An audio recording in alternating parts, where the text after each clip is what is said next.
Bonsoir. Aujourd'hui, nous allons mettre cette fonction trinôme sous la forme canonique. D'abord, les amis, pour la forme canonique, il y a des formules bien spécifiques qui pourront vous aider à mettre très rapidement cette fonction sous la forme canonique. Mais l'objectif aujourd'hui, ce n'est pas de vous donner directement ces formules déjà prêtes, mais je veux à ce que vous appreniez d'où est-ce que ça vient même, ces formules. C'est-à-dire, comment est-ce qu'on peut mettre cette fonction sous la forme canonique en ne pas avoir à faire recours à ces formules. D'abord, il faut savoir que si on a d'abord une fonction telle que ax carré plus bx plus c, sachez que la forme canonique est de la forme a en facteur de x moins alpha, le tout au carré, plus bêta.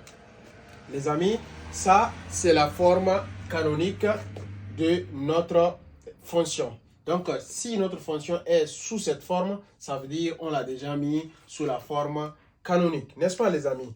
Donc, ce que je dois faire, je vais essayer de mettre cette formule un peu en haut pour vous faciliter à retenir. Donc, j'ai quoi? La forme canonique est sur la forme de a en facteur de x moins alpha, le tout au carré, plus bêta.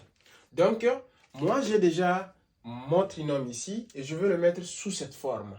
Pour le mettre, je dois voir mon a ici, c'est égal à 2, mon b est égal, c'est-à-dire a est égal à 2, b est égal à moins 16, c est égal à 7, n'est-ce pas? On prend juste les coefficients d'ici et nous l'avons.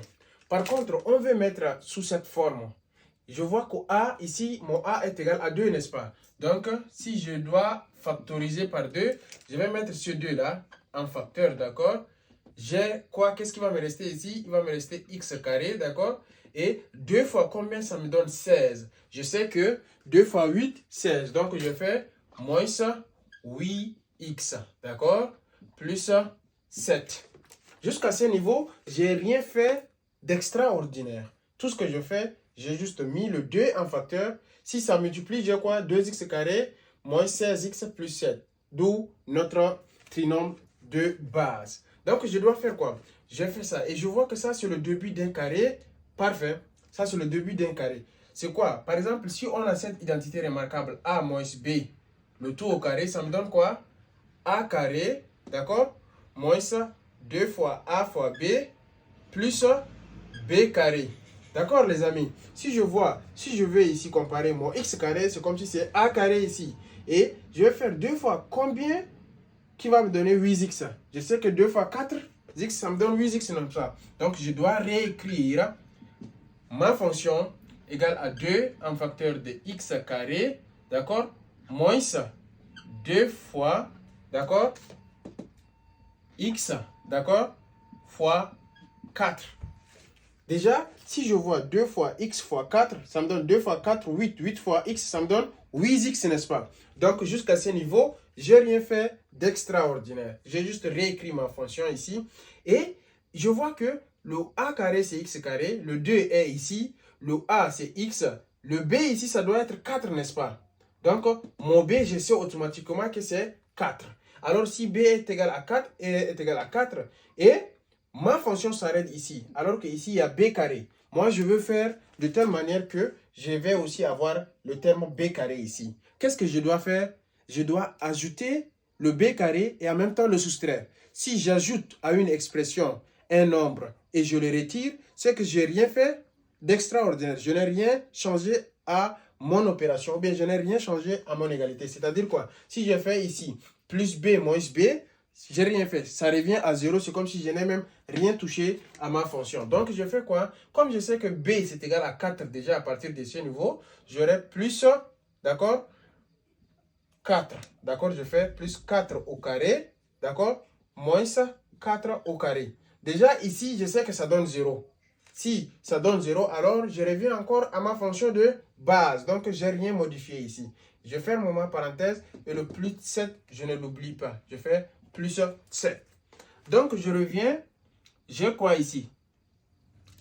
J'ai déjà cette quantité ici. Toute cette quantité, ça répond exactement à ça. J'ai a carré, c'est x carré. Le 2 est ici. Le x est ici. Le b, c'est égal à 4. Et en même temps, comme je sais que b est égal à 4, b au carré, ça donne 4 au carré. Donc, toute cette quantité, c'est égal à a moins b au carré. Donc, tout en sachant que mon a, c'est égal à x. Et mon b, c'est égal à quoi? 4. Donc, moi, je vais remplacer toute cette expression par x, d'accord, moins 4, le tout au carré. Et n'oubliez pas, le 2 maintenant, le moins 4 que j'ai soustrait ici, ça va le multiplier. Donc, si je le développe, j'aurai quoi? Moins 2 fois 4 au carré plus 7. Vous voyez, je continue. J'aurai quoi? 2 en facteur de x moins 4, le tout au carré. D'accord? Moins 4 au carré, 4 fois 4, 16, n'est-ce pas? 16 fois 2. Si je dis 16 fois 2, ça me donne 32, n'est-ce pas? Moins 32 plus 7. Vous voyez? Donc, je continue. Moins 32 plus 7, ça me donne combien, les amis? Je recopie ici, j'ai x moins 4, d'accord? Le tout au carré. J'ai moins 32 plus 7. Donc, j'aurai quoi? Moins 25, n'est-ce pas? J'ai moins 25. Donc, mon f de x est égal à ça. Alors, je l'ai mis sous la forme canonique comment? Le 2, c'est égal à a ici, x. Mon x est ici, moins alpha, j'ai moins 4.